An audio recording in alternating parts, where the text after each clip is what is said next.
자, 안녕하세요 여러분. 저는 롱양콜라입니다.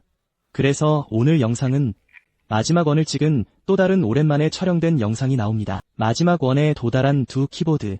하나는 ATK의 V75X 모델입니다. 반면에 마이콩의 Z75는 그렇습니다. 그래서 두 키보드 모두 실제로는 3모드입니다. 한 달에 이른다. 서쌍식 두 쌍의 발사가 이루어졌습니다. 키보드 구성과 가격 모두 매우 비슷합니다. 많은 친구들이 이 두 키보드 중에서 어떻게 선택해야 하는지 묻습니다. 하지만 콜라는 비교 영상을 만들 시간이 없었다. 그러니까 청명절을 이용해서 이 캐릭터부터 끝내자. 먼저 ADK의 V75X에 대해 이야기해보겠습니다. 요약하자면 이 키보드의 제작 품질은 꽤 좋습니다. 유일한 문제는 전면 높이 21mm입니다. 비용 대비 성과 관점만 봐도 ATX V75는 바이펄스 센서입니다. Z75의 높은 가격에 관해서는 현재 재고가 몇 개 있습니다. 사이위키에서 제조한 289위안 길이 중간 플로럴 스위치가 포함되어 있습니다. 또한 카이와에서 제조한 339위안 제품도 있습니다. 오로라 아이스크림과 이 379위안짜리 지리호. 그래서 이 몇 가지 작품 중에서 확실히 만리장성 꼭 교환이 되어야 합니다. 이 신앙 비율이 가장 높습니다. 외관적으로는 에버그린 플라워와 오로라 B10 모두 검은색이고 검은색 투명입니다. 지리오는 순백의 규칙적인 질서입니다. 이 미적 관점에서 볼 때 진리오가 가장 시각적으로 매력적입니다. 키 배치는 표준 F존을 선호합니다. 그리고 75인치 레이아웃 편집기가 매우 컴팩트합니다. 버튼, 딜리트 인서트 페이지 업과 페이지 다운은 유지됩니다. 앞니는 컨트롤 키를 제거했습니다. 전체 건반 커버의 장인 정신은 매우 정교합니다. 상단 커버와 하단 셀의 전기 코팅 색상에 관해서는 이 플라스틱의 색상은 거의 동일합니다. 매우 칭찬받았다. 검은색 양폰 버전은 아마 구할 수 없을 수도 있습니다. 표면 처리가 어떻게 되는지 잘 모르겠어요. RGB 조명 측면에서 V75X는 하위 등급 설계입니다. 그래서 이런 사이드 스처 숄더 캡이 특히 잘 어울린다. 비행갱도는 1층에 있습니다. 하지만 키보드의 키캡 높이가 약간 높습니다. 게다가 키보드 전면 높이는 21mm입니다. 이것이 유일한 단점이다. 배터리에 관해서는 8000mAh입니다. 바닥은 실리콘으로 채워져 있습니다. 하지만 샤프트는 일반 스펀지 재질이 베이스를 사용합니다. 면 PCB는 카이와의 샤프트 베이스를 사용합니다. 그리고 새로운 레이어를 추가할 때는 PDRAW 필름이 없습니다. 그래서 키보드에서 더 중요한 것은 청취 경험보다 손의 감촉입니다. 그리고 여기 마이콩의 Z75에서 한 문장이 나옵니다. 요약하자면 키보드의 실용적인 경험은 꽤 좋습니다. 기능적으로는 플러그 수 있는 노브가 특징입니다. 유일한 단점은 감정적으로 비생산적이라는 점입니다. 가격 측면에서 유사한 구성의 경우 사실 ATK보다 더 비싸요.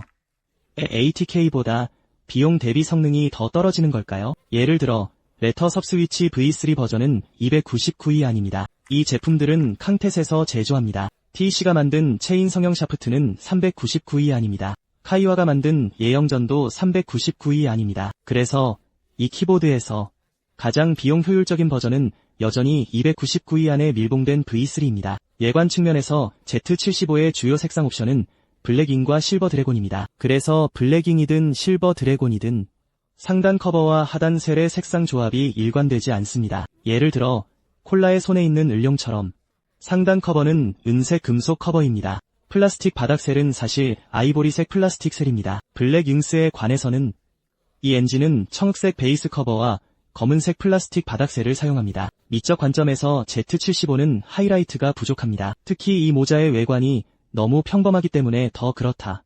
키 배열도 표준 F 인터벌입니다.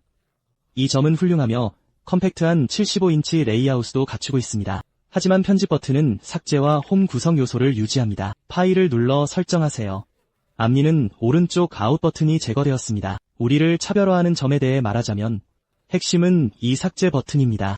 이 부품은 플러그인 볼륨 노브로 교체할 수 있습니다. 이것이 ATK V75X와의 가장 큰 차이점입니다. Z75 키보드 뚜껑의 장인정신에 관해서는 V2X의 실버 드래곤과 블랙 6만큼 디테일하지 않나요? 모두 이상한 산화 과정입니다. 다른 블루 크리스탈에 관해서는 코카콜라가 없어서 표면이 실제로 어떤지 잘 모르겠어요. RGB 조명 측면에서 Z75는 최고급 디자인을 사용합니다. 그래서 전체 키보드는 스트레이스루 키캡을 사용합니다. Z75의 위성 스위치도 손에 느껴지는 느낌이 났습니다. 키캡 높이도 낮아야 합니다. 이것들은 OEM 수준의 키캡입니다. 전체 키보드 전면 높이는 19mm입니다. 이는 V75X에 비해 상당한 장점입니다. 배터리에 관해서는 또한 8000mAh 아우어 바닥 소음기도 있습니다. 내부에는 면과 실리콘 언더패드가 있는 포르노 샤프트 시트가 있습니다. PCB는 카이와 샤프트 베이스와 면을 사용해 작은 필드에는 EPG 수평막이 완비되어 있습니다. 그래서 청취 경험 측면에서 마이콩의 Z75가 V75X보다 약간 더 낫습니다. 그렇다면 두 키보드 중에서 어떻게 선택해야 할까요? 우선 만약 개인적으로 볼륨 버튼과 홈 버튼이 필요하다면 그리고 버튼을 오른쪽으로 카운터해야 해요. 의심할 여지 없이 마이콩의 Z75를 선택하는 것이 가장 좋습니다. 다음으로 인서트 키와 요아웃 키가 필요하다면 이 ATK V75X를 선택하세요. 그렇다면 레이아웃의 차이는 무엇일까요? 이것이 두 키보드의 주요 차이점이며 앞 높이면에서 Z75의 19mm는 ATK V75X의 21mm보다 우수합니다. 하지만 키보드 미학 측면에서는 V75X의 극단적인 인터액션 엔진은 가장 스타일리시한 설정 중 하나입니다. 판매 전략으로는 Z75가 재고로 제공됩니다. 하지만 지금은 가볍게 팔리고 있어서 재고 보급을 기다려야 해. V75X는 한 번만 구매할 수 있고 현재 재고도 많지 않습니다. 좋아. 이 주대회 영상은 여기까지다. 아직도 마음에 든다면 좋아요, 댓글, 공유해주세요. 저는 롱샹콜라입니다. 모두 감사합니다.